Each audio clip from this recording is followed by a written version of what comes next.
નમસ્કાર મિત્રો, જય હિન્દ, જય ભારત। સ્વાગત છે તમારું આપણી YouTube channel government pension salary ઇન્ફોઇન્ટ ન્યૂઝમાં। તો મિત્રો, આજે આપણે વાત કરવાના છે કે ગુજરાત વિધવા મહિલાઓને મળતી સહાયમાં જે વધારો કરવામાં આવ્યો છે તેના વિશે। તો મિત્રો, વિધવા સહાયમાં વધારો વિધવા મહિલાઓ માટે સૌથી મોટો નિર્ણય। તો મિત્રો, શું છે વિધવા મહિલાઓ માટે તેની વિગતવાર વાત કરીએ તો ગુજરાત સરકાર રાજ્યની વિધવા મહિલાઓને આર્થિક રીતે સક્ષમ બનાવવા અને તેમને ગૌરવપૂર્ણ જીવન જીવવા મદદરૂપ થવા માટે સતત પ્રયત્નશીલ છે। મુખ્યમંત્રી શ્રી ભૂપેન્દ્ર પટેલના નેતૃત્વ હેઠળ ચાલી રહેલી ગંગા કૃપા આર્થિક સહાય યોજના આ દિશામાં એક મહત્વપૂર્ણ પગલું છે। આ યોજનાના હેઠળ વધુને વધુ વિધવા મહિલાઓને લાભ મળી શકે તે માટે રાજ્ય સરકારે વર્ષ 2025-26ના બજેટમાં ગત વર્ષની સરખામણીએ જંગી ₹700 કરોડનો વધારો કર્યો છે। હવે આ યોજના માટે કુલ ₹3015 કરોડની જોગવાઈ કરવામાં આવી છે। વર્ષ 2024-25માં ગંગા કૃપા આર્થિક સહાય યોજના હેઠળ 16,49,000થી વધુ વિધવા મહિલાઓને ₹2164.67 કરોડથી વધુની આર્થિક સહાય ચૂકવવામાં આવી છે। આ આંકડા ગુજરાત સરકારની મહિલા સશક્તિકરણ પ્રત્યેની પ્રતિબદ્ધતાને સ્પષ્ટપણે દર્શાવે છે। વડાપ્રધાન શ્રી નરેન્દ્ર મોદીની વિમેન્સ લેડ ડેવલપમેન્ટના મંત્રને સરકાર સાકાર કરવા માટે ગુજરાત સરકાર દ્વારા મહિલાઓને આત્મનિર્ભર બનાવવા પર વિશેષ ધ્યાન આપવામાં આવી રહ્યું છે। અને મિત્રો, ત્યારબાદ મહત્ત્વની વાત કરીએ તો ગંગા કૃપા આર્થિક સહાય યોજનાનો લાભ મેળવનાર ડાંગ જિલ્લાના દિવ્યાનીબેન પાંડવીએ પોતાનો અનુભવ જણાવ્યો હતો કે તેમના પતિનું અવસાન જુલાઈ 2021માં થયું હતું। ત્યારબાદ તેમને આ યોજના વિશે જાણ થઈ અને હવે તેમને દર મહિને ₹1250ની સહાય મળે છે, જે તેમના ઘર ખર્ચમાં ઘણી મદદરૂપ થાય છે। તેમણે આ માટે મહિલા અને બાળ વિકાસનો ખૂબ જ આભાર માન્યો હતો। પાટણના રહેવાસી જે હિનાબેન પટેલ અને નિકિતાબેન પ્રજાપતિએ પણ આ યોજનાને તેમના જીવન માટે આશાનું કિરણ ગણાવ્યું હતું। તેમણે જણાવ્યું હતું કે આ યોજનાના દ્વારા મળતી સહાયથી તેમને માત્ર ઘર ખર્ચ જ નહીં પરંતુ તેમના બાળકોના શિક્ષણમાં પણ ઘણી મદદરૂપ મળે છે અને આ માટે તેઓ ગુજરાત સરકારનો ખૂબ જ આભાર માને છે।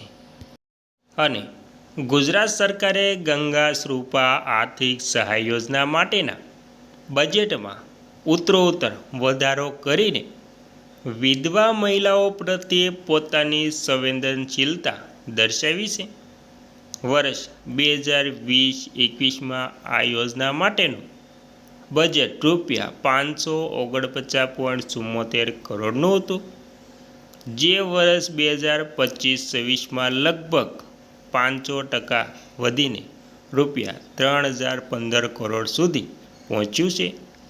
આ ઉપરાંત છેલ્લા 5 વર્ષમાં આ યોજનાના લાભાર્થીઓની સંખ્યામાં પણ સતત વધારો થયો છે, જે નીચે મુજબ આપણે જાણીશું। તો તેમાં વાત કરીએ તો નાણાકીય વર્ષ 2020-21 બજેટની જોગવાઈ કરોડમાં જોઈએ તો 549.74, ખર્ચ કરોડમાં જોઈએ તો 13.38 કરોડ એટલે 13.38 કરોડ, લાભાર્થીઓની સંખ્યા 8.16 લાખ। ત્યારબાદ 2021-22ની વાત કરીએ તો તેમાં 735.47 કરોડની જોગવાઈ તેમાં ખર્ચની વાત કરીએ તો 1768.86 કરોડનો ખર્ચ. લાભાર્થીઓની સંખ્યા 11.61 લાખ. 2020-23માં 917.02 ખર્ચ 2156.29 સંખ્યા 13.62 લાખ. ત્યારબાદ વર્ષ 2023-24ની વાત કરીએ તો તેમાં 1981.73 કરોડ અને ખર્ચની વાત કરીએ તો 2297.43. લાભાર્થીઓની સંખ્યા 14.97 લાખ.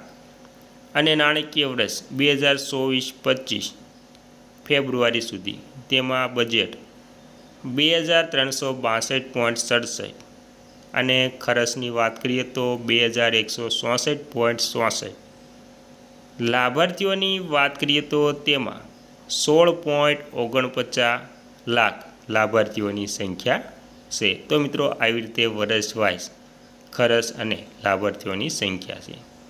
ત્યારબાદ મિત્રો રાજ્ય સરકારે વર્ષ 2019માં આ યોજના હેઠળ વિધવા મહિલાઓને આપવામાં આવતી માસિક આર્થિક સહાયની રકમ વધારીને ₹1250 કરી હતી અને આ રકમ સીધી તેમના બેંક ખાતામાં ડાયરેક્ટ બેનિફિટ ટ્રાન્સફર ડીબીટી જમા કરવાનો નિર્ણય કરવામાં આવ્યો હતો.